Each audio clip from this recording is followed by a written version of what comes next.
Assalamualaikum warahmatullahi wabarakatuh. Waalaikumsalam warahmatullahi wabarakatuh. Alhamdulillahirabbil alamin wa bihi nasta'inu ala umuri dunya waddin. Assalatu wassalamu ala asyrofil mursalin wa ala alihi washabbihi ajmain. Asyhadu an la ilaha illallah wahdahu la syarika lahu wa asyhadu anna Muhammadan abduhu wa rasuluhu alladzi la ilaha illa huwa. Allahumma shalli ala Muhammad wa ala ali Muhammad kama shallaita ala Ibrahim wa ala ali Ibrahim fil alamin innaka Hamidum Majid. Selesai Allah. Puji syukur kepada Allah Subhanahu wa Ta'ala. Hari ini kita diberikan kesehatan, keselamatan, juga kesempatan, juga waktu, sehingga alhamdulillah kita bisa berada di ruangan ini tanpa halangan suatu apa. Salam dan salam, semoga salam kita selalu kepada Nabi kita Muhammad sallallahu alaihi wasallam, keluarga, sahabat dan para murid zaman, dan semoga kelak kita mendapatkan syafaatnya di yaumul qiyamah. Amin ya rabbal alamin. Bisa berselesai dengan Allah. Kita bersama-sama di ruangan ini. Yang pertama saya ucapkan terima kasih pada teman-teman semuanya yang sudah berkenan hadir menyempatkan waktu. Hari ini kita akan, atau saya akan berbagi tentang budaya positif. Semoga nanti apa yang saya sampaikan bisa bermanfaat untuk kita semuanya, dan barangkali mungkin malah sudah punya pengalaman secara khusus di kelas masing-masing, dan nanti kita saling melengkapi. Pertama saya ucapkan selamat datang pada Bapak Ibu guru hebat ya, Ustaz-Ustaz yang hebat pada hari ini. Dan saya tahu kita paham semuanya untuk adalah orang hebat, karena bukan orang pilihan untuk itu. Namun harus sadari itu, dan mari bersama-sama kita untuk bekerja secara maksimal. Oke, mari belajar bersama, berkolaborasi, saling mendukung dan mewujudkan budaya positif di sekolah yang kita cintai, yaitu SD Berhati.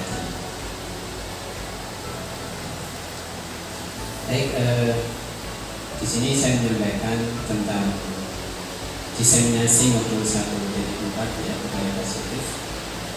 Saya setelah tahun CGP angkatan 10 Kabupaten Banjarnegara.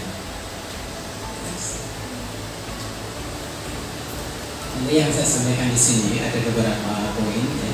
Pertama adalah tentang perubahan paradigma belajar, kemudian disiplin positif, motivasi perilaku manusia, kebutuhan dasar manusia, proses kontrol restitusi, keyakinan kelas, dan segitiga restitusi. Nanti kita akan kupas bersama-sama, dan nanti kita akan saling berbagi.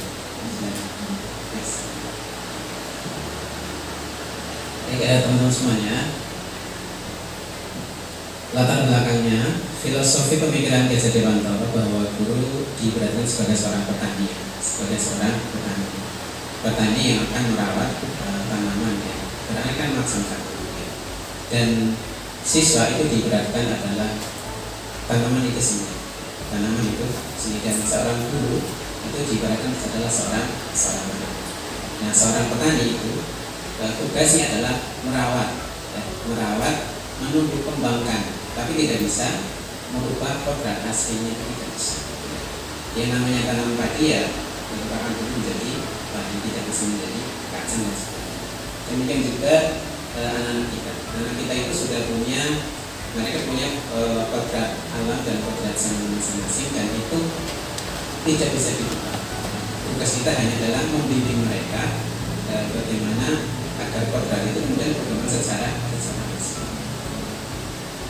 Kemudian agar mereka bisa tumbuh menjadi pribadi yang baik, maka dibutuhkan lingkungan yang positif, kemudian kebiasaan yang baik, kemudian juga karakter baik, dan juga budaya yang positif. Ini harus direkayasa atau kita buat agar kemudian mereka bisa tumbuh secara maksimal sesuai dengan program. Pertama, kita akan membahas tentang pembelajaran dengan paradigma baru.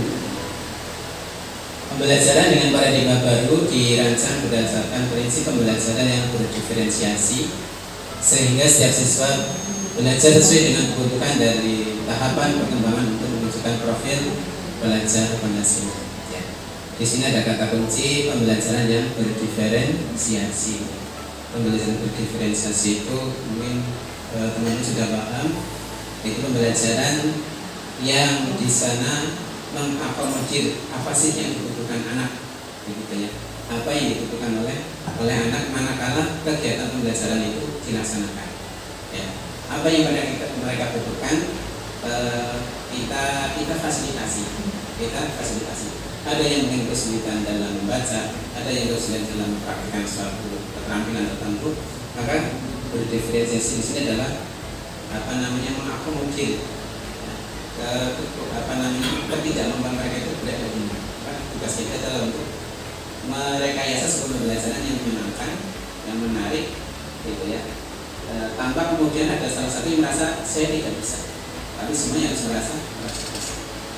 Dan itu tugas seorang guru. Ya.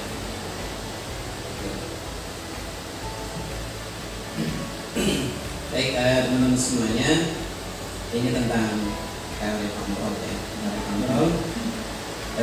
Sebelum saya membahas ke sana, silakan teman-teman semuanya dibayangkan ya, nggak usah menulis sesuatu dibayangkan saja.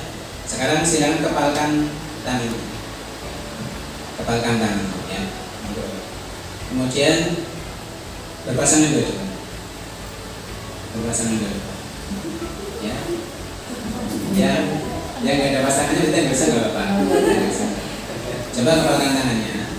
Salah satu yang mengepal, salah satu nggak mengepal nggak apa. Nah, yang mengepal di dalam kepala itu ada sesuatu yang sangat berharga. Mutiara. Bisa mutiara, bisa emas, bisa apapun itu. Yang menurut jenengan ya, yang mengepalkan tangan ini adalah sesuatu yang sangat berharga. Dan tugas teman yang satunya adalah merayu bisa, memaksa bisa, mengintimidasi bisa, agar dia mau membuka tangannya. Coba, silakan. 1, 2, 3, dirayu boleh. Main keras. Ya.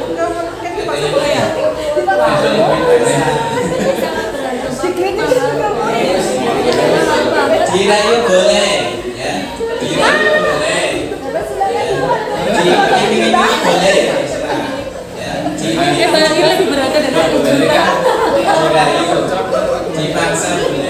Ini jadi mendapatkan apa yang ada di dalam undang-undang. Ini lebih mahal dari satet. Lebih mahal.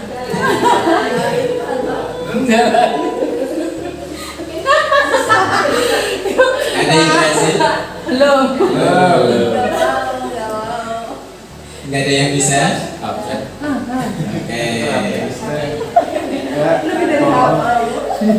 Oke, baik. Baik, cukup ya. Berarti tidak ada yang berhasil? Tidak ada yang berhasil. Harus tidak harusnya. Baik, mengapa ada satu pertanyaan? Ada beberapa pertanyaan.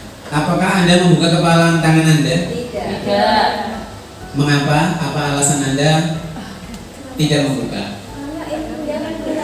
Berharga. Karena barang berharga. Jadi sesuatu yang sangat Berharga. Apakah tadi ada yang mengintimidasi? Ada yang merayu dengan halus? Ada. Ada yang langsung tiba-tiba? Ada. Ya, ternyata tidak bisa ya, tidak bisa. Apakah Anda tetap menutup kepala tangan Anda? Ya. Oke, mengapa?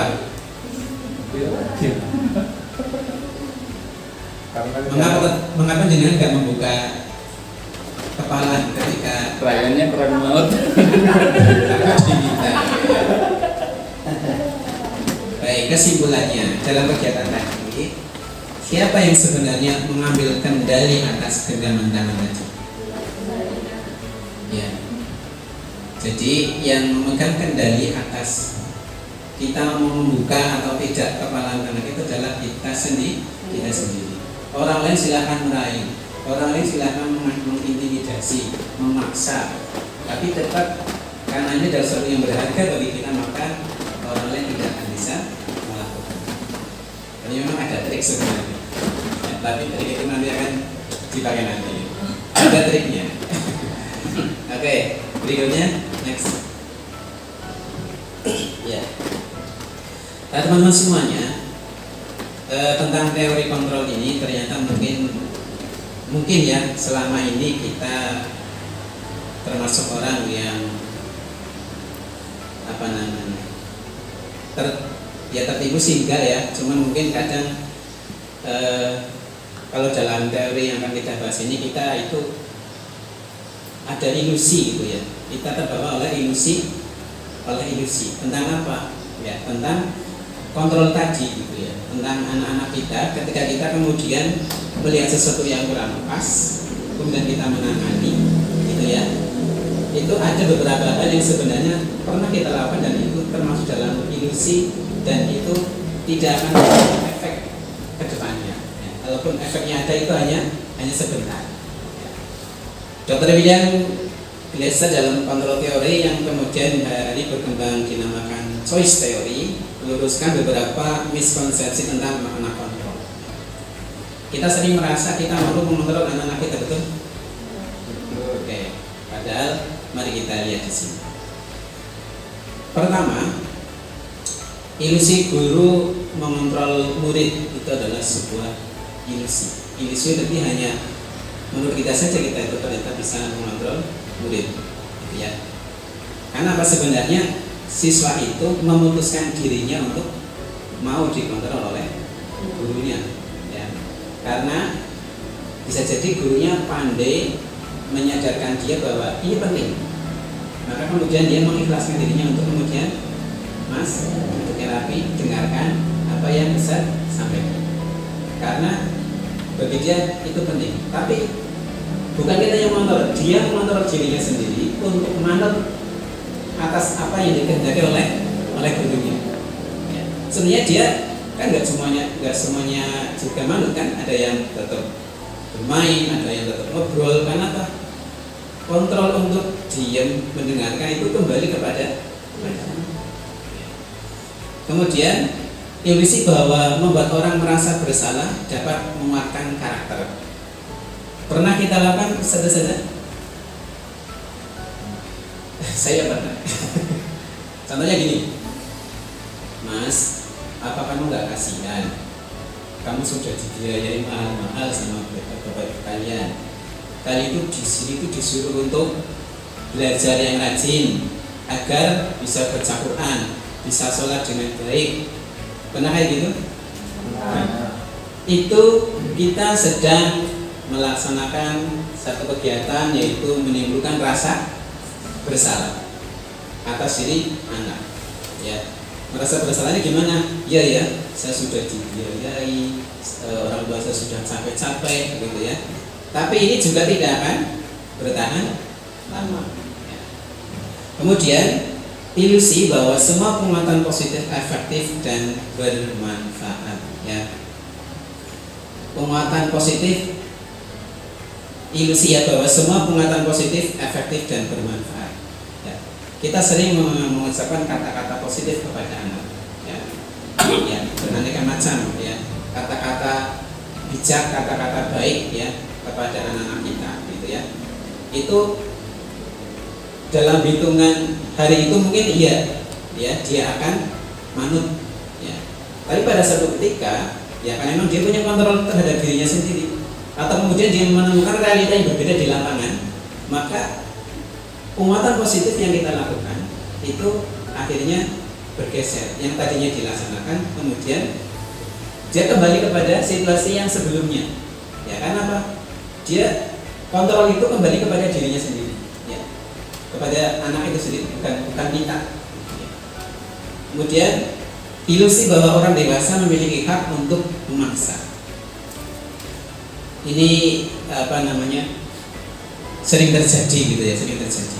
Karena kita merasa lebih tua, kita lebih dewasa, gitu ya. Akhirnya ketika satu hal tidak dilaksanakan, ujung-ujungnya adalah memaksa, betul? Awas kalau nggak mau, gitu kan? Nanti nggak tak buatin ini loh. Nah, sama juga dengan kita kadang juga seperti itu, gitu ya. dimana kita seorang guru, kita merasa jelas ya, kita merasa lebih tua, lebih dewasa dari anak-anak kita, maka pada suatu titik pun kita pun pernah melaksanakan itu, memaksa ya, memaksa anak untuk melakukan sesuatu, dan itu tidak akan bertahan lama. Sesuatu yang dipaksakan 1-2 kali dilaksanakan, nanti juga akan kembali kepada situasi yang sebelumnya. Ya. Nah, itu tentang teori kontrol ya, tentang teori kontrol. Jadi ada beberapa ilusi. Apa saja tadi? Yang pertama ilusinya apa? Ilusi Guru mengontrol murid. 2, Ilusi dalam bentuk karakter. rasa bersalah. rasa bersalah. Terus Ilusi konten positif, efektif, dan bermanfaat. oke, terus Ilusi orang dewasa mempunyai hak untuk memaksa. ya, jadi itu silakan disadari ya, bahwa kalau itu masih ada pada diri antum, itu sebenarnya kita sedang berilusi ya. Nah, nanti kita akan sampai pada sana ya. Berikutnya adalah tentang disiplin positif. Tapi sebelum ke disiplin positif, ada hal yang mau disampaikan oleh teman-teman. Mungkin saya tidak sepakat, atau saya ingin memberikan pendapat. Ada terkait dengan tadi ilusi.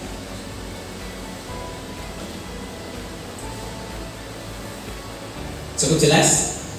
Oke, baik, kita lanjutkan. Kebanyakan orang akan menghubungkan kata disiplin dengan kata tertib, teratur, dan kepatuhan pada peraturan. Nah, disiplin diakui atau tidak? Iya. Ya. Saya pun demikian. Ya. Disiplin itu bunyi dengan tertib, teratur, dan patuh atas peraturan. Kata disiplin juga sering hubungan dengan hukuman, padahal itu sungguh berbeda. Ya. Karena belajar tentang disiplin positif tidak harus dengan memberi hukuman, justru itu adalah salah satu alternatif terakhir dan bila perlu tidak digunakan sama sekali.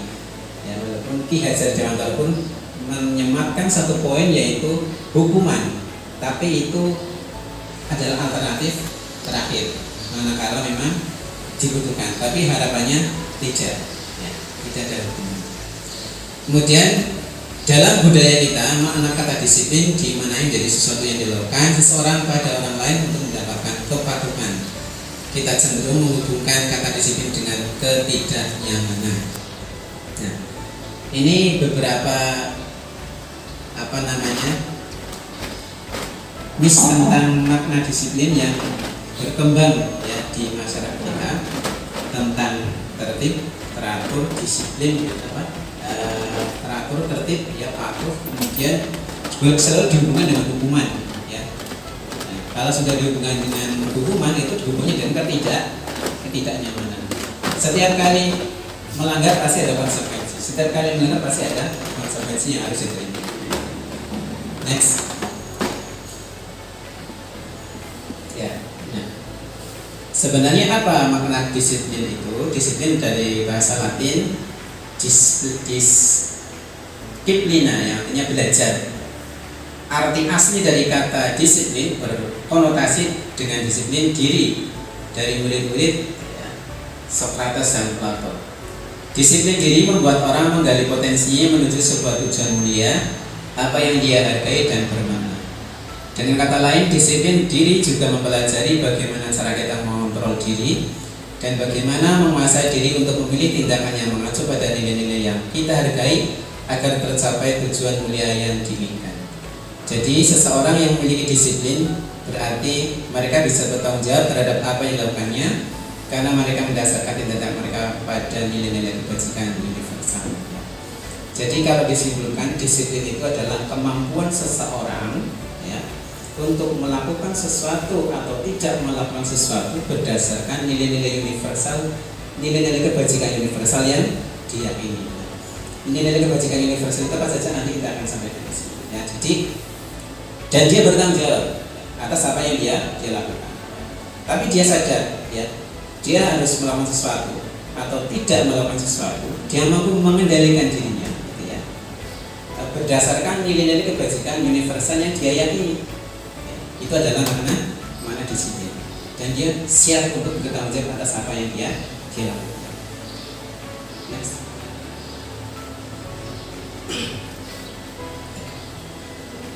Nilai-nilai kebajikan universal, ya. Universal itu berarti yang memang diakui secara umum ya oleh orang di seluruh dunia. Ya. Nilai kebajikan adalah sifat positif manusia yang merupakan tujuan mulia yang ingin dicapai setiap individu. Bersifat universal, lintas bahasa, suku, bangsa, agama maupun latar belakang. Setiap perilaku perbuatan memiliki satu tujuan, itu jelas. Jadi kalau kita melakukan sesuatu pasti ada satu tujuan yang ingin kita capai. Ya. Dengan mengaitkan nilai kebajikan yang diyakini seseorang, maka motivasi intrinsiknya akan terbangun. Ada kesadaran kenapa saya melakukan sesuatu, saya tidak melakukan sesuatu. Karena saya sadar bahwa apa yang saya lakukan itu adalah menganut pada salah satu nilai-nilai kebajikan universal. Nah, itu menjadi hal yang sangat penting ketika itu muncul atau ada pada diri anak. Karena itu menjadi kesadaran yang akan menjadikan dia itu ketika melakukan sesuatu itu penuh dengan kesadaran, ya, tanpa ada paksaan, tanpa ada tekanan, sehingga menggerakkan motivasi dari dalam untuk dapat mencapai tujuan mulia yang diinginkan. Nilai kebajikan yang ingin dicapai oleh setiap anak Indonesia kita kenal dengan profil pelajar Pancasila. Sudah hafal semua ya? Beriman, bertakwa pada Tuhan Yang Maha Esa dan berakhlak mulia, ya, mandiri, bernalar kritis, berkebinekaan global, bergotong royong dan kreatif.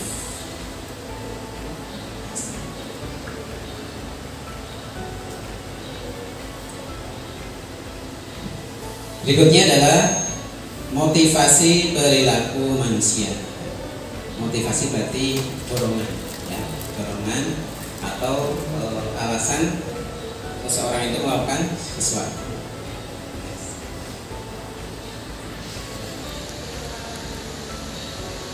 Ada beberapa teori motivasi. Yang pertama, ya, untuk menghindar motivasi itu ada motivasi eksternal, gitu ya, yaitu untuk menghindari ketidaknyamanan atau hukuman apa yang akan terjadi apabila saya tidak melakukannya, ya. Jadi ini masih ada namanya rasa ketidaknyamanan, ya. Nanti kalau saya nggak seperti ini akan terjadi seperti ini, ya. Kalau saya nanti melakukan ini yang akan terjadi seperti ini. Jadi berarti saya harus seperti inilah biar nyaman. Jadi ini adalah dalam rangka menghindari hukuman dan dia mencari kenyamanan dan menghindari ketidaknyamanan. Berikutnya motivasi masih eksternal, ya, untuk mendapatkan imbalan dari orang lain, institusi, ya. Apa yang saya dapatkan apabila saya melakukannya. Ini pun motivasinya adalah motivasi eksternal masih, ya. Karena apa? Ada sesuatu yang diharapkan ketika dia melakukan sesuatu atau tidak melakukan sesuatu, entah itu uang, entah itu barang, ya. Kemudian motivasi internal, ya, tujuan disiplin positif, ya, untuk menghargai diri sendiri. Saya akan menjadi orang yang seperti apa bila saya melakukannya. Jadi ada satu nilai yang kemudian dia yakini, ya, dan nilai ini dia merasakan ketika dilakukan akan sangat bermanfaat, ya. Contoh misalnya, saya harus berlaku jujur karena dengan jujur maka orang akan percaya kepada saya, ya. Orang akan menganggap bahwa orang akan melihat saya adalah orang yang bisa dipercaya, ya. Maka dia tidak butuh itu imbalan, dia tidak butuh itu dia tidak takut dengan hukuman, gitu ya. Karena apa? Itu dia melakukan sesuatu itu bermula dari sebuah keyakinan bahwa ini adalah hal baik yang ketika saya lakukan akan membawa manfaat pada diri saya. Berbeda dengan yang tadi, karena takut dihukum, karena mengharapkan imbalan, ya. dan itu semuanya eksternal. Tapi kalau yang internal, ya inilah yang terbaik. Jadi melakukan sesuatu atau tidak melakukan sesuatu berdasarkan satu nilai yang dia diyakini, yaitu nilai kebajikan universal. Next.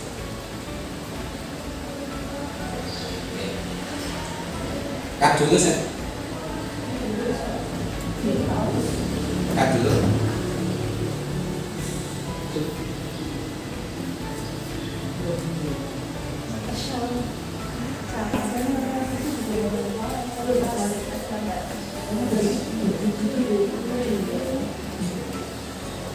Berikutnya, kebutuhan dasar manusia. Ya, next.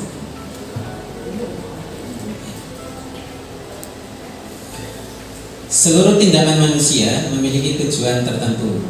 Semua yang kita lakukan adalah usaha terbaik untuk mendapatkan apa yang kita inginkan.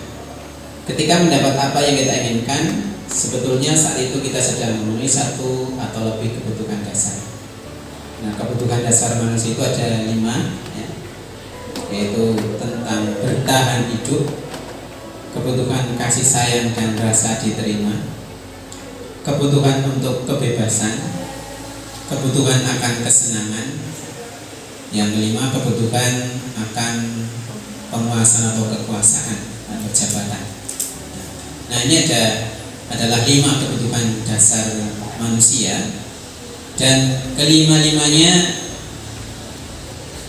akan diusahakan oleh semua orang untuk dipenuhi, di mana dia harus bertahan hidup, ya. Kemudian dia juga perlu kasih sayang dan juga diterima oleh lingkungan. Kebutuhan untuk kebebasan, ya, tidak mau dikekang oleh orang lain. Kemudian tentang kesenangan, hiburan, ya, makanya ada yang healing ke pantai, ada yang ke gunung, ada yang mungkin juga ke mall gitu kan. Itu untuk mencari kesenangan. Ya. Penguasaan, ya, ada orang yang suka dengan kekuasaan, dengan jabatan. Ya. Kalau ya banyak lah ya, ada yang jadi anggota dewan, ada yang menteri, ada yang presiden, ya, dan macam-macam. Ada yang direktur, manajer. Itu adalah bagian dari keinginan untuk kebutuhan tentang kekuasaan atau jabatan ataupun bagian dari eksistensi untuk menunjukkan ini loh saya, menurut saya. Ya, ini ada kasus, ya. Ibu Ambar, guru wali kelas 2A di SD Pelita Hati, sedang bingung menghadapi ulah salah satu murid di kelasnya, Doni. Beberapa anak di kelas 2 telah datang padanya dan mengeluhkan Doni yang seringkali meminta bekal makan siang mereka dengan memaksa. Jika Anda menghadapi situasi seperti Ibu Ambar, apa yang akan Anda lakukan? Menurut Anda, kira-kira apa alasan Doni melakukan hal itu? Ada beberapa ada beberapa kemungkinan, ya. Ada beberapa kemungkinan berdasarkan 5 kebutuhan dasar manusia tadi. Kenapa Doni melakukan ini? Ya. Yang pertama, bisa jadi karena kebutuhan tentang bertahan hidup, ya. Karena ia lapar dan orang tuanya tidak membawakannya bekal makan siang, bisa kan? Ya. Lapar, ya. Sudah lapar yang sangat, nah, sementara orang tuanya tidak membawakan bekal.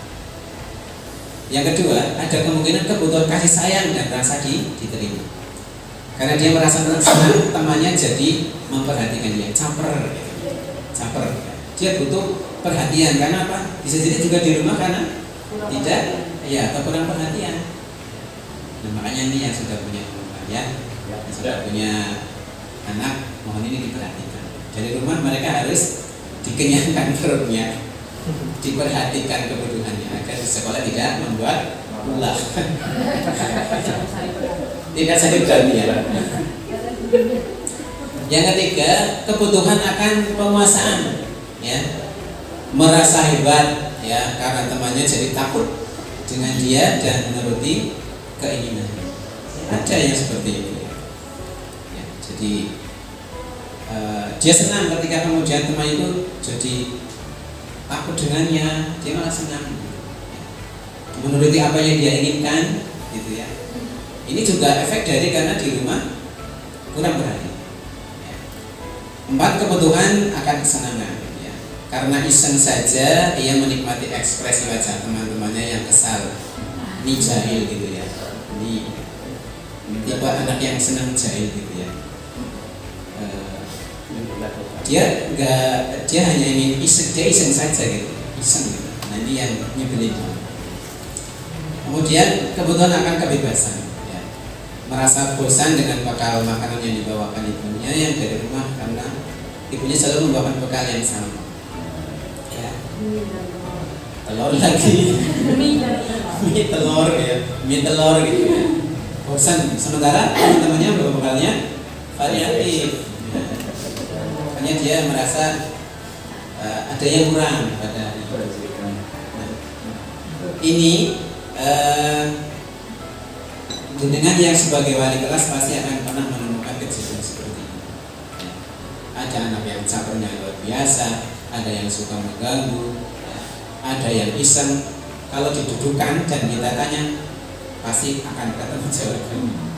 Salah satu adalah karena dari kelima kebutuhan dasarnya tidak terpenuhi. Pasti ada yang tidak terpenuhi. Oke, lanjut.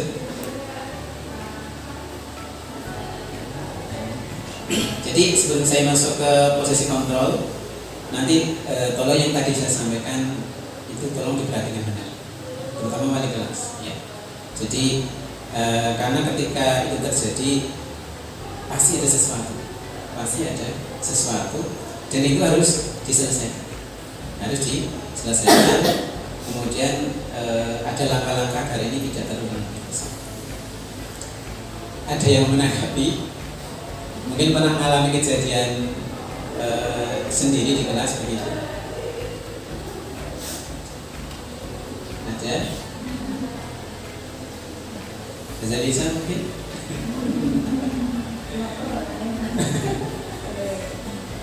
Sering ya? Oke. Baik, kita lanjut ke posisi kontrol manusia. Ada lima posisi kontrol, ya. Ada 5 posisi kontrol yang akan kita pelajari pada hari ini. Jadi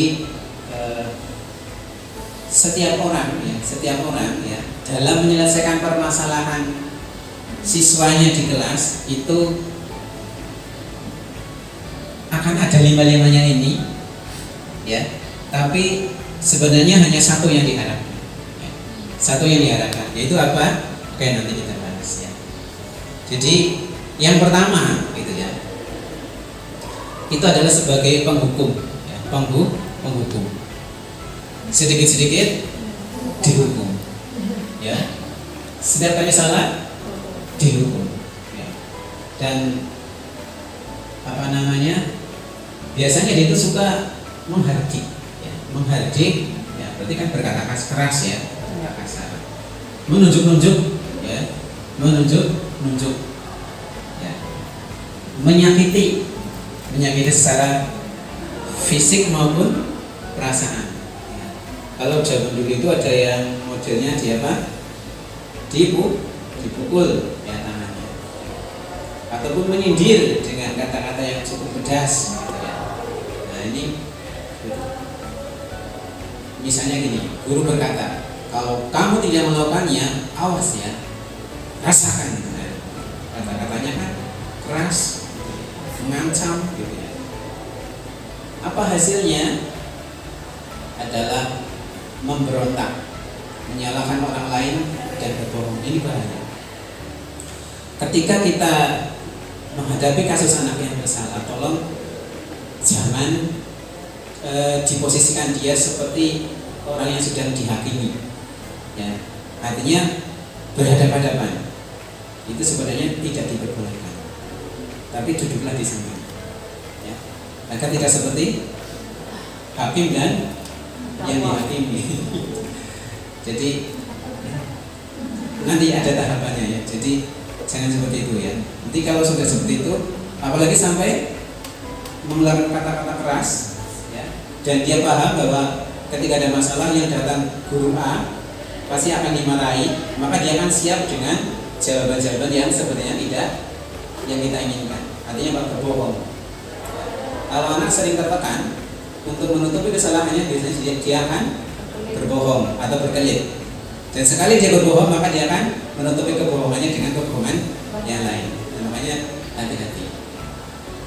Kemudian kaitan dengan dunia berkualitas, murid meletakkan guru di luar dunia berkualitas. Ya. Jadi bagi dia guru ini tidak bermakna, ya.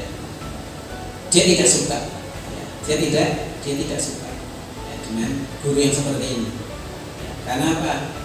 Dia menjadi anak yang selalu diposisikan bersalah, kemudian dia juga dihukum, gitu ya. Dan juga dia disakiti, maka dalam dunia berkualitas guru ini tidak dia harapkan. Nah, kita nggak ingin seperti itu kan? Yang sangat direncanakan. Maka murid akan berkata, biarkan saja, nanti juga marah-marah lagi. Jadi teni, paling nanti marah lagi, paling nanti kayak gini lagi. Kalau udah kayak gitu, udah repot.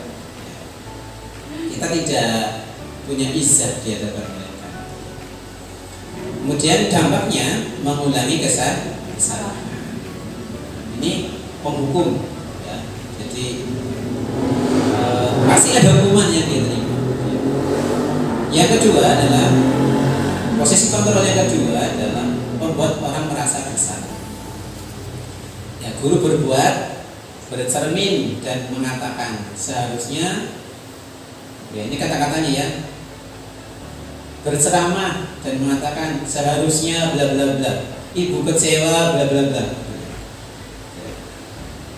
Kamu itu yang saya andalkan, kamu yang saya harapkan, ternyata kamu seperti ini, kamu sangat mengecewakan. Nah, ini membuat rasa bersalah pada anak. Kemudian guru berkata, kamu seharusnya, ya, kamu sudah tahu ibu lelah sekali mengatakannya, ibu stres. Ini kata-kata. Hasilnya menyembunyikan, menyangkal dan berbohong. Sama. Kemudian kaitan dengan dunia berkualitas, murid meletakkan guru di dalam dunia. Murid meletakkan guru di dalam dunia berkualitas. Ini juga apa namanya? Kalau ini masih mending ya, kalau ini masih mending. Jadi kata-kata yang dia ucapkan itu masuk gitu, masuk ke dalam dirinya. Iya ya, saya kok kayak gini.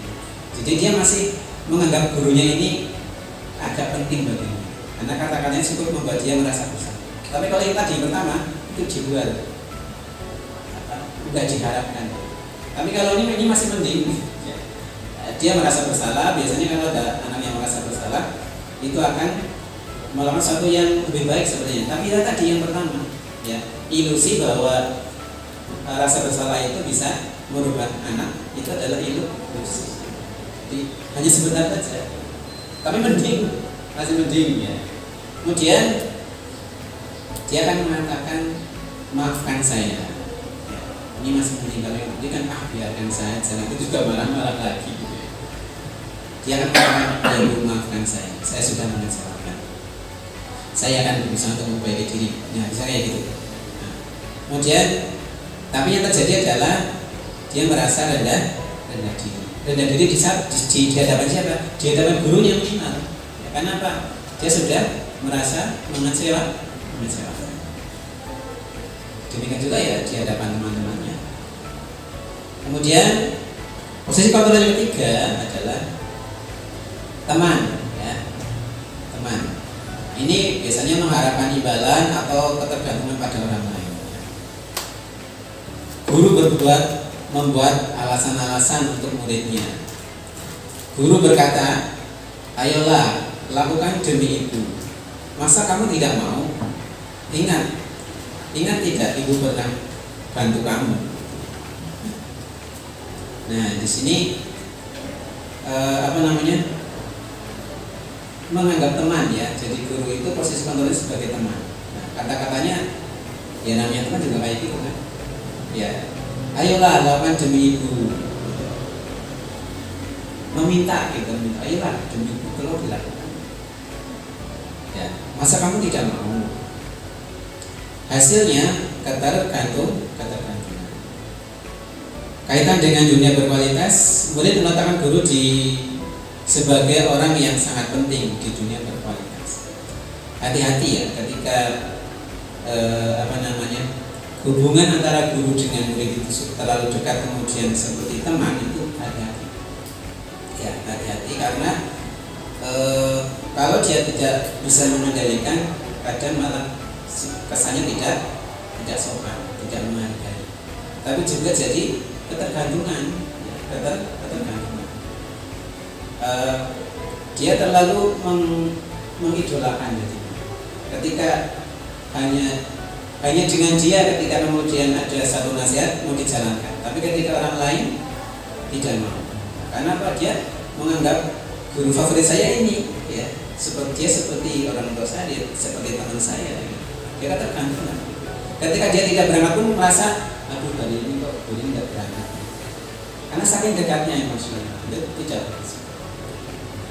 Kemudian saya pergi bapak ibu teman saya, ternyata begitu. Keren kan? Tapi juga efeknya nanti jadi kurang bagus. Kita tetap jaga jarak, karena tetap bisa menempatkan diri contoh. Karena itu pernah terjadi dulu. Ya, kemudian dampaknya lemah ya, tidak mandiri, tergantung ya. Karena dia merasa apa yang saya butuhkan bisa dipenuhi oleh guru A, yang lain tidak. Makanya ketika beliau misalnya tidak berangkat, dia menjadi tidak semangat. Kemudian dia merasa nanti kalau saya butuh ini gimana ya. Nah, ini posisi teman. Kemudian pemantau, menghitung dan mengukur. Guru berkata, apa peraturannya? Kamu sudah tahu peraturannya? Kemudian hasilnya menyesuaikan diri bila diawasi. Kalau diawasi ya dia akan serius, memperhatikan. Tapi ketika tidak ada, ya kembali ke hal yang tidak baik. Hasilnya, kaitan dengan dunia berkualitas, murid meletakkan guru peraturan dan hukum di dunia berkualitas ya. Jadi dia merasa gitu ya, dia merasa karena dia memang mengharapkan imbalan ya, atau ketergantungan pada orang lain. Pemantau ini adalah dia meletakkan gitu ya, guru, peraturan dan hukum di dunia berkualitas. Jadi dia merasa diawasi. Dia merasa diawasi ya oleh guru tertentu gitu ya, terkait dengan pelaksanaan suatu peraturan. Dia selalu merasa dipantau gitu ya, maka dia akan berhati-hati. Ya ini masih penting, merasa diawasi gitu ya. Ini masih penting.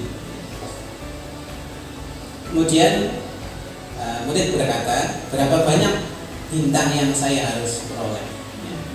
Dia mengharapkan ini gitu ya. Dia mengharapkan ini. Masih adakah di kelas yang memberikan bintang? Kelas rendah ya, kalau kelas 1 sudah nggak ngefek. Malah nanti biasanya apa sih kayak anak kecil gitu. Kalau kelas bawah masih. Kemudian berapa halaman yang harus saya tulis? Ini kata-kata murid ketika melakukan sesuatu yang salah atau sesuatu yang baik. Ketika baik, bintangnya mana? Ketika jelek, nulisnya berapa halaman? Begitu ya. Gitu. Kemudian dampak pada murid menitik beratkan pada sanksi atau hadiah untuk dirinya. Jadi ukurannya adalah sanksi atau hadiah yang dia diharapkan. Ya, untuk posisi kontrol pemantau. Ya, dia mengharapkan hadiah dari gurunya. Kemudian dia juga sedikit siap ya menerima konsekuensi dari apa yang dia lakukan ketika salah. Ya, berapa halaman yang harus saya tulis? Berarti kan dia siap. Ya. Cuman sebenarnya bukan ini. Nah, yang terakhir adalah posisi kontrol sebagai seorang manajer kita. Ya. Nah, kemudian seperti apa manajer itu? Ya, mengajukan pertanyaan. Itu yang pertama. Ketika terjadi sesuatu, maka dia akan menanyakan. Ya. Guru berkata, apa yang kita yakini, apa yang bisa kau kerjakan untuk memperbaiki masalah ini? Misalnya ada anak terlambat. Budi, kenapa kamu terlambat?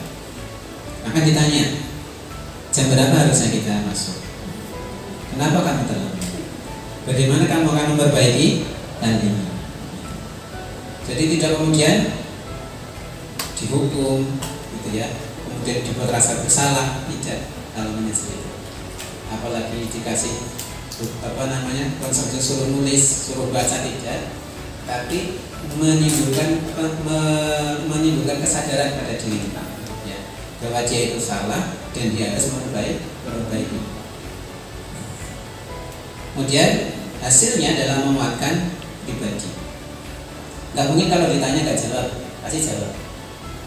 Kalau ditanya jam berapa kita harusnya masuk, mas, tapi tanya juga yang ramah ya, jangan kasar ya. Masa yang takut dulu gitu ya. Jam berapa kita masuk? Ini sudah jam berapa? Kamu terlambat berapa menit? Pertanyaan-pertanyaan itu kan pasti dijawab dengan normatif kan. Kira-kira biar gak suka terlambat, apa yang bisa kamu lakukan? Gak mungkin dia akan menjawab pertanyaan yang bohong. Gak mungkin. Itu pertanyaan normatif. Ya, normatif sekali. Apa yang bisa kamu lakukan agar besok tidak terlambat? Dia bisa jawab, saya akan bangun pagi, saya akan berangkat lebih awal. Jawabannya pasti itu. Dan dia nggak akan berjalan bohong, ini normal. Kemudian kaitan dengan dunia berkualitas, kemudian meletakkan dirinya sebagai individu yang positif dalam dunia berkualitas. Ya, karena dia menyadari, ya, dia sadar diri, gurunya mampu menimbulkan kesadaran pada dirinya bahwa dia salah dan dia punya keinginan untuk memperbaiki. Murid berkata, bagaimana caranya saya bisa memperbaiki keadaan? Itu berkata pada dirinya sendiri, ya, agar tidak terlambat. Dampaknya adalah dia mampu mengevaluasi diri, bagaimana cara memperbaiki diri. Nah, ini dari 5 posisi kontrol. Ya, harapannya adalah kita adalah seorang manajer. Ya. Jadi kita tidak menghukum, kita juga tidak terlalu banyak memberikan hadiah, ujian, gitu ya, ataupun konsekuensi yang lain, begitu ya. Tapi harapannya anak ini tahu dia salah, ya. Kemudian dia tahu harus bagaimana selanjutnya untuk memperbaiki kesalahan. Ini yang diharapkan. Ya. Kita tidak diharapkan sebagai seorang hukum, tidak. Kita tidak diharapkan orang yang pandai membuat rasa bersalah, gitu ya. Kita juga tidak diharapkan menjadi seorang guru yang terlalu dekat dengan murid, ya, menjadi teman, pemantau juga enggak. Tapi yang diharapkan kita sebagai seorang guru adalah seorang manajer, mampu membangun kesadaran seorang anak untuk melakukan sesuatu yang baik, ya, berdasarkan keyakinan yang dia yakini. Next. Baik, saya tanya pada ustaz semuanya. Saya kecewa sekali dengan kamu. Posisi kontrol apakah aku? Siapa? Oke, coba. Posisi? Next. Kamu tidak pernah benar melakukannya. Sekarang pilih lakukan 3 kali. Coba cek. Next. Kira-kira bagaimana kamu akan memperoleh masalah ini? Posisi. Next. Jadi belum bisa. Next.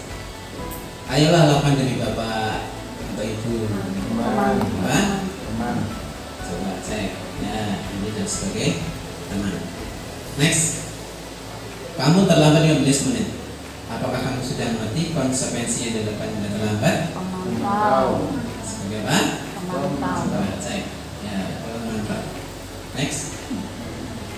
Nah. Berikutnya adalah keyakinan kelas. Keyakinan kelas. Next.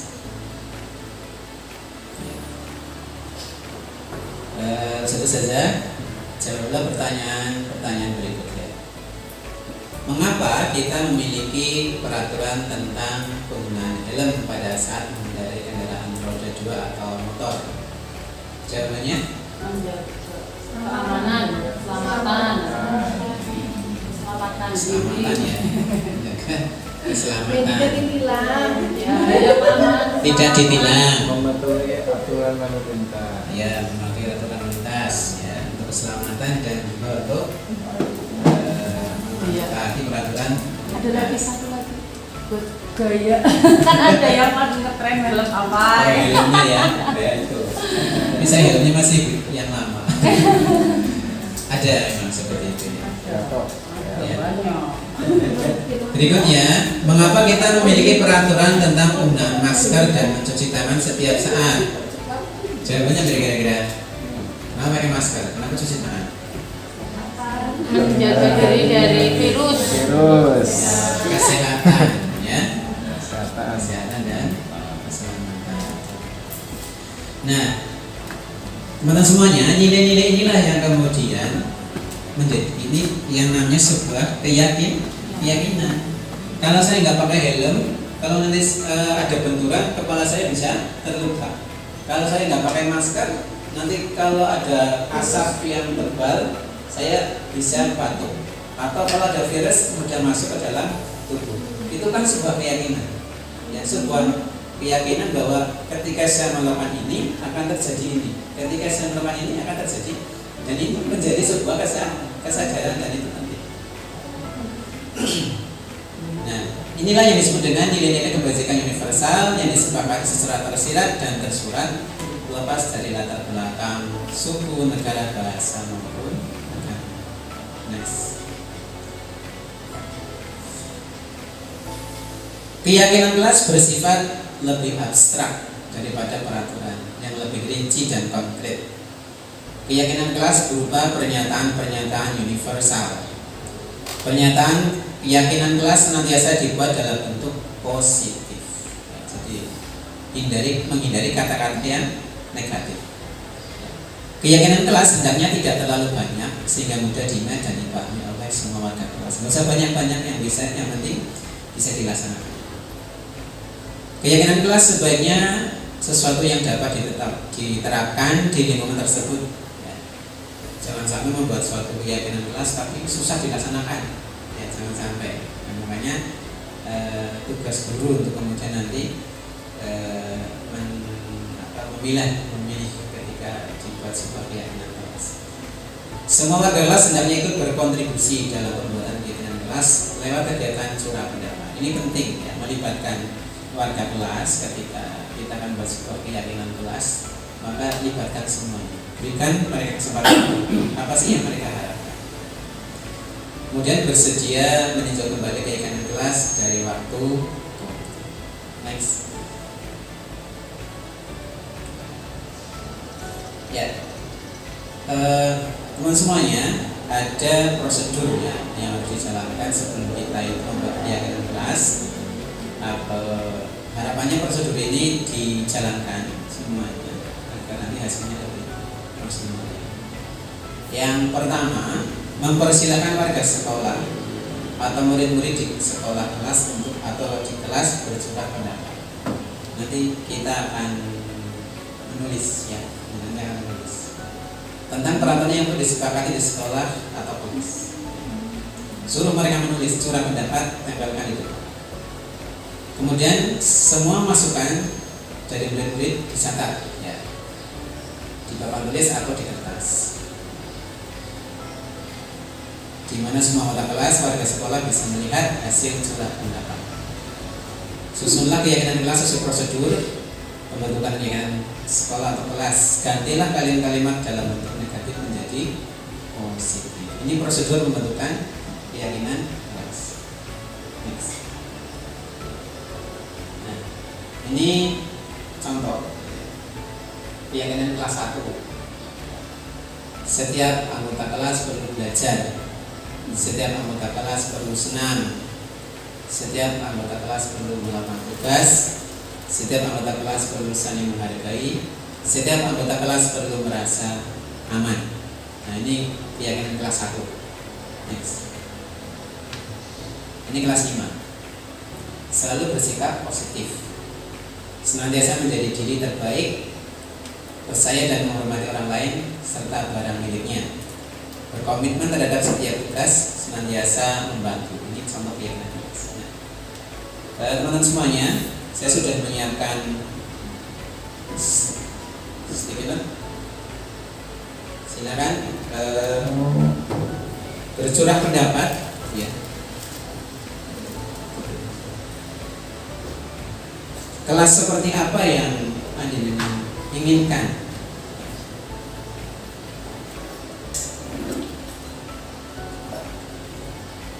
Nah, ini langkah-langkahnya ya. Jadi silakan bercurah pendapat. Satu saja ya, satu orang satu. Apa yang jenengan inginkan dengan kelas panjenengan? Silakan ditempel di depan.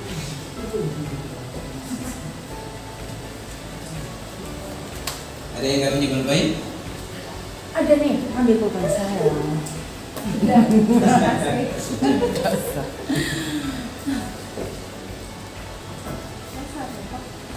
satu saja. Satu aja. Oh.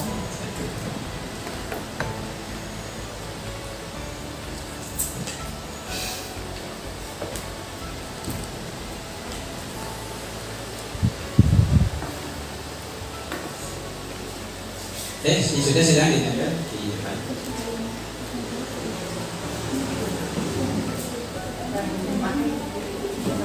Iya, sini.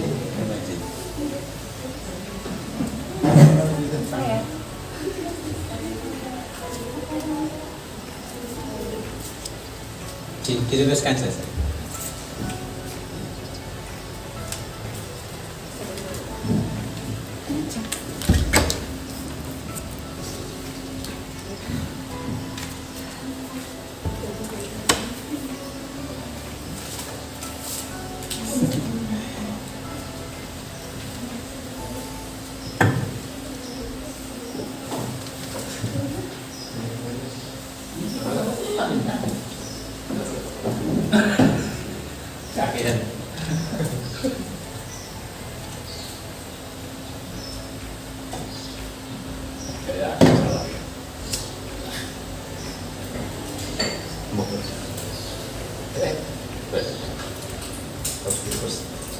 Ya,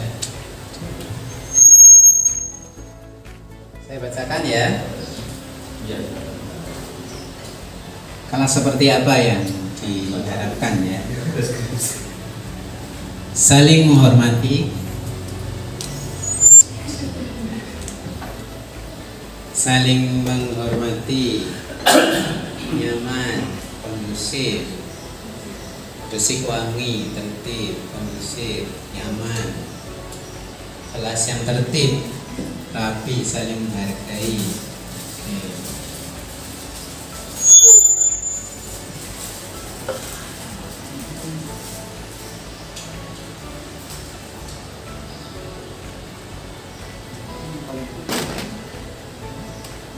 Ya.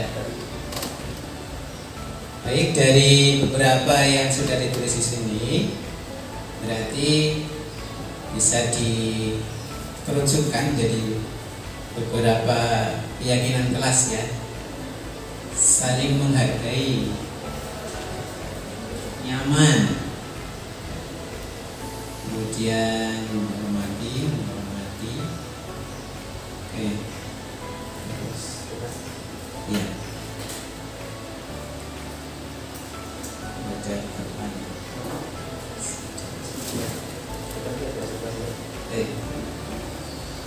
Ya, saya ulangi ya, menghargai, kemudian menghormati, kemudian tertib, ya, nyaman, bersih dan wangi. Ya, ini kelas yang diharapkan. Berikutnya ini sudah ya. Jadi setelah mereka curah gagasan, kemudian dicatat, ya, dicatat. Kemudian dikerucutkan menjadi beberapa poin penting, ya, poin penting. Kemudian setelah itu ditulis ulang, ya. Kemudian anak-anak disuruh untuk menandatangani keyakinan kelas yang sudah dibuat. Dengan demikian berarti keyakinan kelas selesai dibuat, dan insya Allah karena ini adalah mereka yang membuat, mereka yang menyusun, dan mereka sudah menandatangani, maka keyakinan kelas tersebut insya Allah bisa dilaksanakan. Dan hasilnya, efeknya, insya Allah mereka menjadi anak yang penuh dengan kesadaran untuk melaksanakan. Karena bukan kita yang buat, tapi mereka. Itu yang mereka harapkan. Bukan kita, tapi mereka. Kayak itu ya. Jadi untuk pembentukan keyakinan kelas, jadi keyakinan kelas itu berarti adalah satu nilai atau beberapa nilai yang mereka yakini. Ketika itu dilaksanakan, maka kelas itu akan menjadi kelas yang tertib, kondusif, dan kegiatan belajar mengajarnya bisa berjalan dengan baik, sehingga materi yang diberikan oleh Ustaz Ustazah bisa diterima dengan baik. Nah, kalau sudah demikian kesadarannya, maka seluruh keyakinan kelas yang disusun akan bisa dilaksanakan dengan sebaik-baiknya. Next.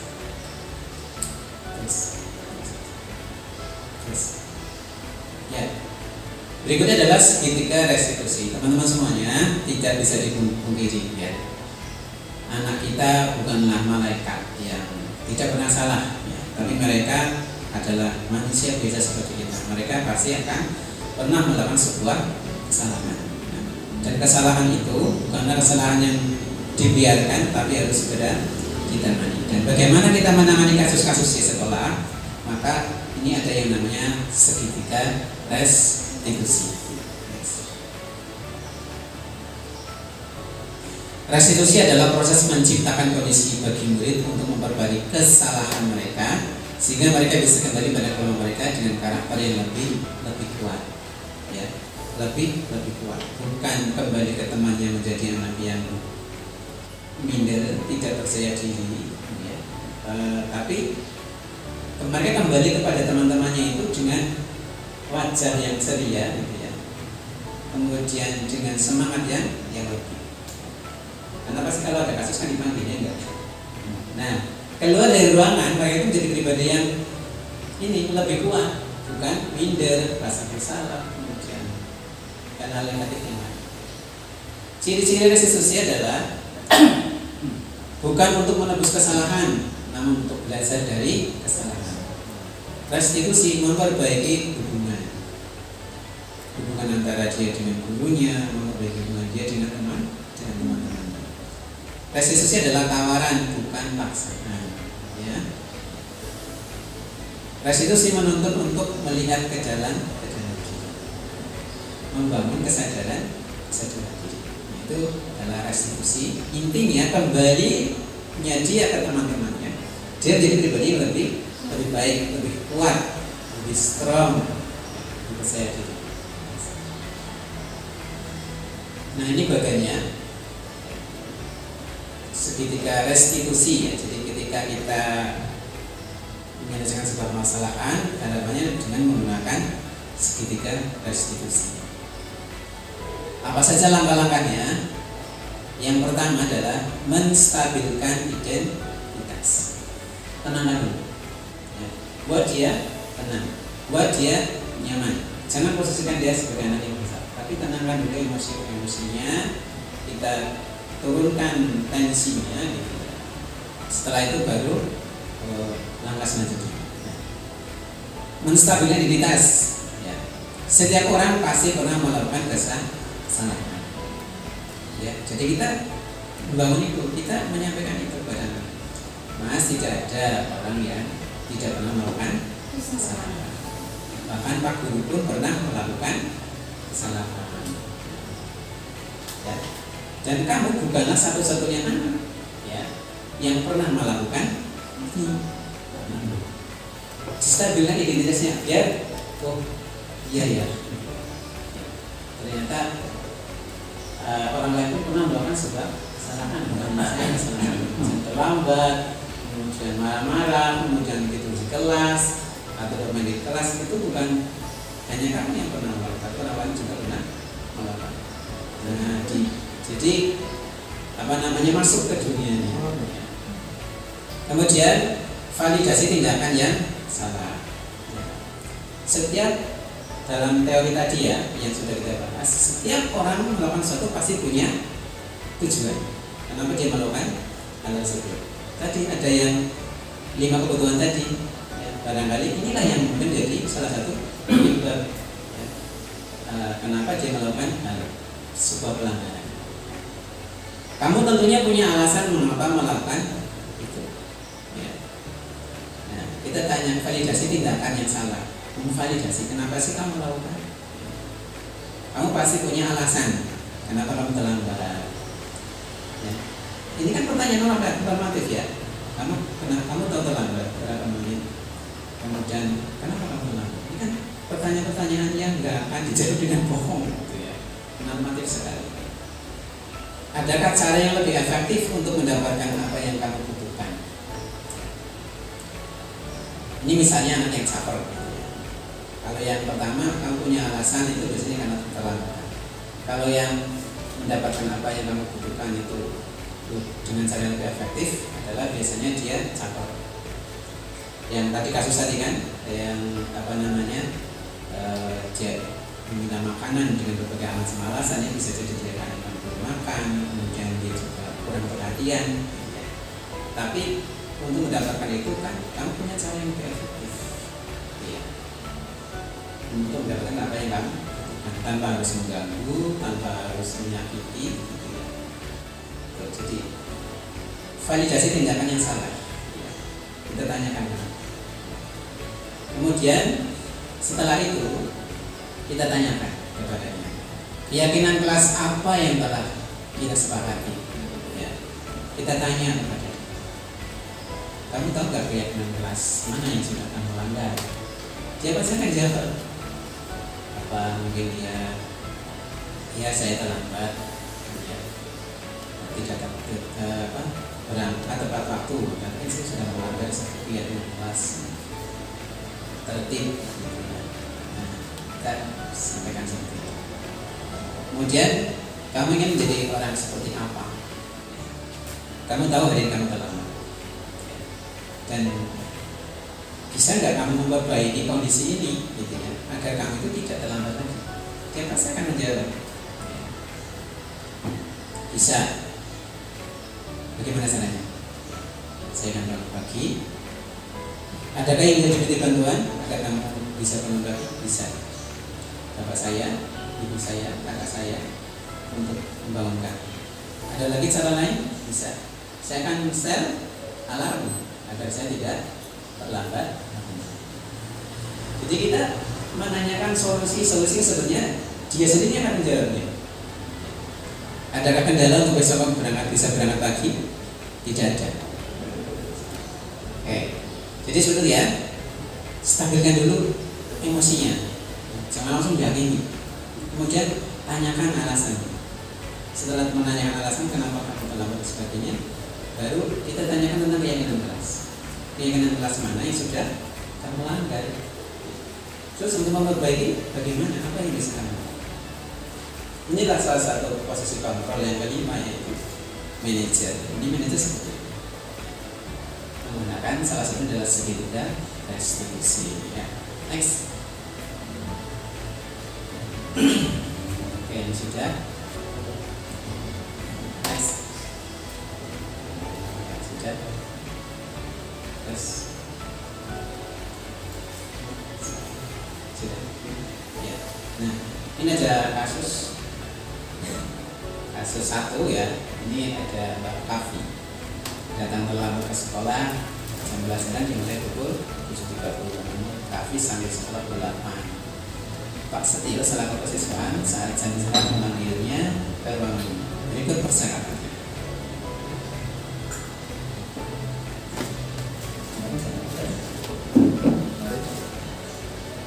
Assalamualaikum warahmatullahi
Satu kali saja ada 2 kasus tapi cukup besar saja.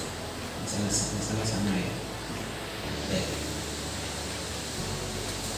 Jadi itu teman-teman semuanya beberapa hal yang bisa saya sampaikan ya, terkait dengan budaya positif ya, untuk materi hari ini. Barangkali dari awal sampai akhir ada hal yang ingin disampaikan, saya persilakan menanggapi ataupun mungkin testimoni boleh ya, silakan.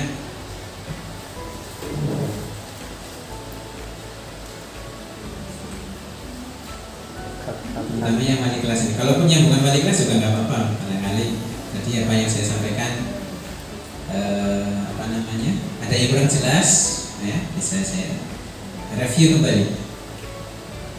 Saya mau tanya. Lebih.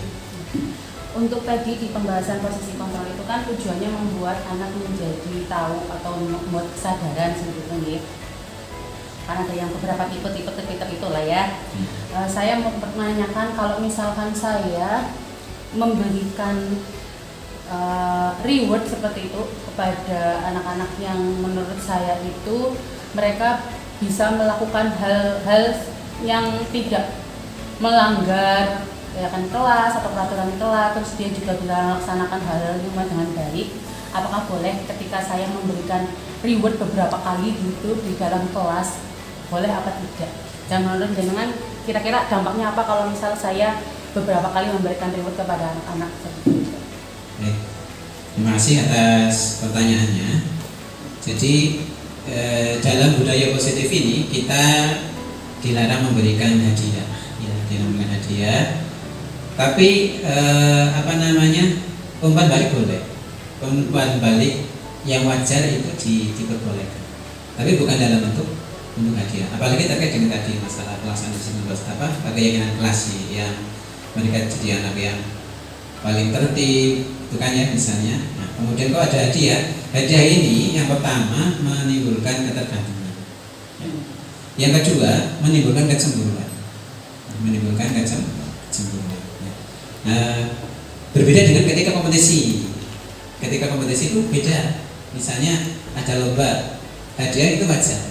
Tapi kalau dalam hal pelaksanaan budaya positif itu kan kita bagaimana membangun kesadaran. Nah, kesadaran ini manakala kemudian distimulus dengan suatu benda tidak bukan dari dalam dirinya sendiri, maka ini akan berefek. Efeknya tidak jangka panjang tapi jangka pendek. Bahkan tidak sampai ke jangka pendek. Itu pada efek apa namanya kesadaran diri. Nah, pada teman-temannya itu akan menimbulkan kecemburuan. Ya, kecemburuan. Kalau sudah ada rasa cemburu, biasanya si anak ini bisa jadi dia akan menjadi lebih baik atau malah bisa jadi semakin buruk. Sebaik apapun saya pasti nggak mendapat hadiah lah. Ada yang seperti itu. walaupun ada juga yang menanyakan termotivasi. Tapi sebenarnya bukan itu yang kita harapkan. Ya, yang kita harapkan adalah ketika anak itu melakukan sesuatu yang baik, itu adalah memang karena berasal dari keyakinan dirinya bahwa ini ketika saya lakukan akan berdampak baik pada kehidupan saya, pada kesehatan saya, pada keselamatan saya, pada masa depan saya. Itu yang diharapkan. Jadi bukan karena dia ada hadiah atau karena dia ada hukuman, bukan. Tapi karena memang kesadaran dalam diri. Jadi seperti itu ya, Bu Desi, terkait dengan hadiah memang terkait dengan pelaksanaan budaya positif untuk dihindari, ya, dihindari. Tapi kalau umpan balik dalam sebuah pembelajaran, misalnya kita menanyakan satu hal, dia bisa jawab, kita kasih jempol, itu sudah cukup. Misalnya, tanpa harus, oke saya kasih ballpoint, itu nggak usah. Ya, tapi cukup pengakuan saja sudah bagus, kamu sudah bisa belajar. Oke, seperti itu jawaban dari saya. Terima kasih. Oke, terima kasih. Yang lain, monggo.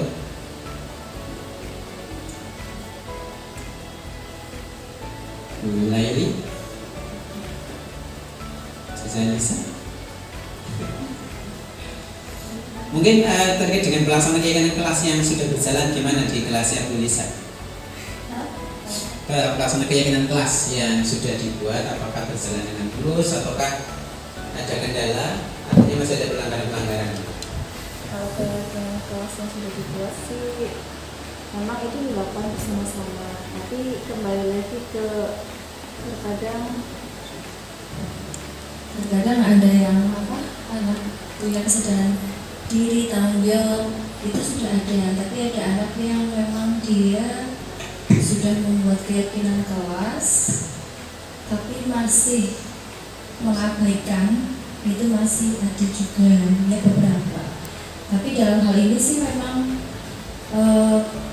di luar itu belum sampai ke arah segitiga restitusi ya Ustaz, ketika mereka melanggar keyakinan itu belum ada pendekatan secara intens one by one. Ketika misalkan ada yang melakukan kesalahan, solusinya masih dengan general, kita speak up di depan semuanya, tidak menjurus ke salah satu yang salah, tapi jadinya kita bicara secara general.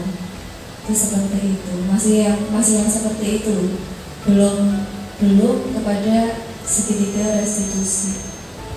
Itu terkait dengan keyakinan kelas. Nah tadi sekalian mau bertanya terkait dengan ilusi Pak Ustadz yang di awal tadi, saya masih bingung. Ilusi-ilusi itu tadi yang di awal itu maksudnya adalah berarti kita itu baiknya jadi guru itu gimana sih Ustaz? Maksudnya apakah tidak boleh berilusi? Kalau tidak boleh berarti sebagai guru itu baiknya gimana gitu? Yang masih saya bingung. Itu aja sih. Baik, maksudnya ilusi di sini adalah ini saja. Pakai tadi yang pertama ya, dulu terkait dengan penyelesaian sebuah kasus masih general ya di kelas, tidak menunjuk ke salah satu anak tapi ngomong sama. Yaitu memang yaitu ada baiknya, artinya tidak tidak menjurus kepada salah satu anaknya. Karena ketika kita kemudian menjurus kepada salah satu anak, biasanya anaknya juga merasa minder, ya, merasa terpojokkan. Nah itu pasti jangan merasa seperti itu. Dan itu mohon untuk dihindari. Kemudian, tapi efeknya ketika memang kasus itu masih dalam tataran normal, it's okay gitu ya. Artinya, ini masih bisa secara general. Ya. Tapi ketika kemudian contoh kasus yang tadi, ya, misalnya ada anak yang suka mengganggu, itu ada nggak? Ada. Ya, kalau sudah dalam posisi mengganggu, kemudian menimbulkan kegaduhan, itu yang perlu ditangani secara menggunakan segitiga restitusi. Tapi kalau secara umum general di kelas itu nanti efeknya kurang, ya efeknya kurang. Tapi ketika kemudian nanti ada menggunakan segitiga restitusi itu kan sudah face to face. Face to face itu anak akan Tapi ya tadi kalau itu dilaksanakan yang segitiga tadi stabilitas, kemudian validasi kesalahan yang tadi adalah keyakinan kelas itu dilaksanakan jangan menghakim ya, tapi sebagai manajer. Misalnya, Berarti mungkin lebih ke melihat permasalahannya dulu. iya, Ketika berat, mungkin terlambat, mencuri gitu ya Ustadz, itu perlu baik di segitiga restitusi. iya. Dan itu baiknya di guru kelas dulu diselesaikan, baru ke kesesuaian tahapannya seperti itu ya Ustadz. Iya. Yang sudah kita sepakati kan seperti itu ya. Pertama ketika ada masalah selesaikan di kelas dengan guru atau wali kelas. Ya, pertama ketika sudah tidak bertentangannya naik level ke basis siswaan dan seterusnya.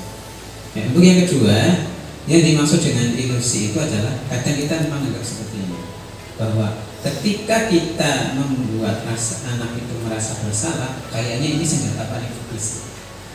Ya gimana sih? Dia kan kalau sudah tersentuh hatinya, dia merasa bersalah, dia pasti akan berubah. Tapi kan apa namanya? Ketika rasa bersalah itu kemudian sudah hilang, gitu ya. Karena apa? Karena aktivitas dia bermain dengan teman-temannya, kemudian juga dia menemukan realita yang berbeda di lapangan, gitu ya. Maka rasa senjata dengan rasa bersalah yang kemudian tadinya muncul menjadi hilang. Ya, rasa bersalah itu kan sebuah kondisi kesedihan. Ketika dia bahagia, rasa bersalah itu akan hilang. Karena apa? Dia sudah have fun dengan teman-temannya, akhirnya dilupa dengan kesalahannya. Tapi kemudian juga emosinya tentang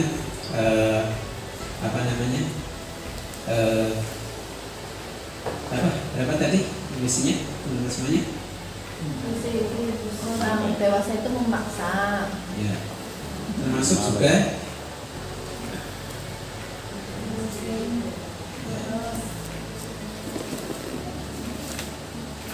ya memaksa ya. Jadi kadang ketika satu peraturan tidak bisa dilaksanakan, senjata terakhir adalah memaksa. Kalau tidak mau, benar-benar itu bisa dalam jangka waktu pendek itu bisa. Tapi jangan pernah berpikir bahwa itu akan berdampak lama. Ya, karena apa? Ketika kemudian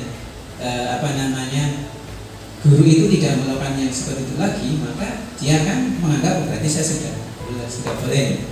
Padahal sebenarnya contohnya misalnya hari ini ada pelanggaran tidak pakai kaos kaki, Mas pakai kaki, silakan duduk di bangku. Nah, pada suatu ketika dia nggak pakai kaos kaki ternyata ada pembiaran, maka dia akan merasa ini sudah boleh berarti nggak pakai kaos kaki. Ya, nah jadi karena bukan dari kesadaran. Dan memang tidak mudah ya. Saya akui tidak mudah membangun sebuah kesadaran seperti hanya memberikan telapak tangan. Ya, karena apa itu juga hubungannya dengan hidayah dari Allah Subhanahu wa Ta'ala. Dan juga pembiasaan di keluarga. Ya, di keluarga.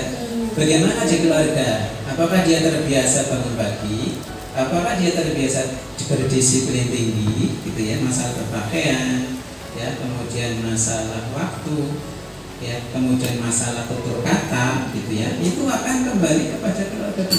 Jadi tugas kita memang itu, kalau kita menemukan anak-anak yang memang bermasalah, itu akan berat, ya, cukup berat. Karena apa? Apa yang kita sampaikan, realitanya berbeda dengan di rumah. Kita mengajarkan kelembutan, kita mengajarkan kesabaran, tapi di rumah tidak diajarkan seperti itu, makanya menjadi kontra. Nah, memang tidak mudah. Ini teori ini seperti ini, tapi dalam pelaksanaannya memang tidak mudah dan butuh waktu dan butuh kesabaran. Sounding yang terus-menerus, kesabaran tanpa batas. Ya, itu tugas kita. Dan ingat bahwa anak kita masih sekolah dasar. Anak kita masih pada jenjang pendidikan dasar. Jadi pola-pola mereka itu masih cara itu masih kesana kemari gitu. Nah, mereka akan kapan? Nanti setelah mereka SMP. SMP itu masih berubah, belum apa. Nanti ketika SMA. Jadi yang kita butuhkan sekarang adalah udah kita buat satu hal yang baik, kemudian kita suntik, kemudian kita itu tadi sabar tanpa batas, ya, sabar tanpa batas, kemudian juga harus mendoakan, kemudian jalin komunikasi dengan orang tua. Ya. Kalau tidak maka masih jalan antara sekolah.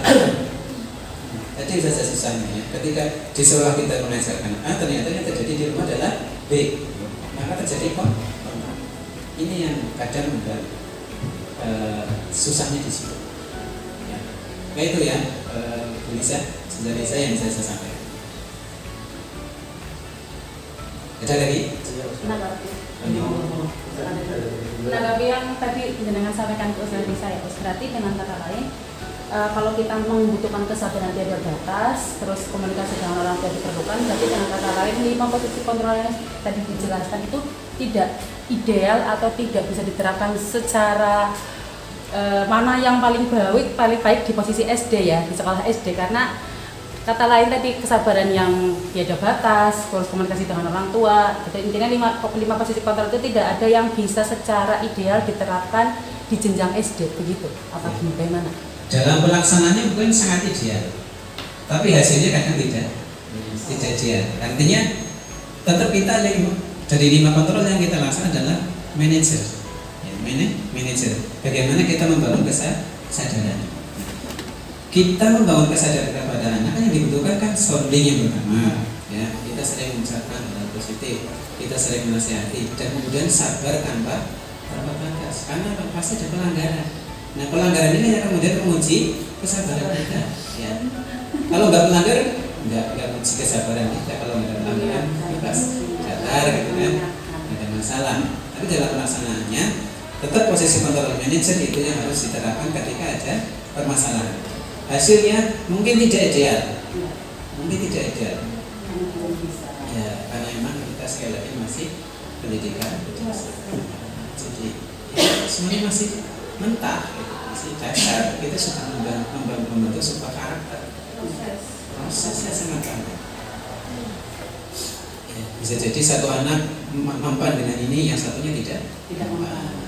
Jadi itu yang artinya kesabaran tanpa batasnya di situ. Untuk saya tandai.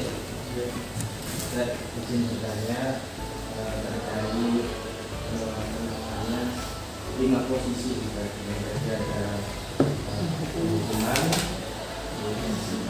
teman-teman dan sebagainya. Saya katakan terkait posisi dulu sebagai teman Islam.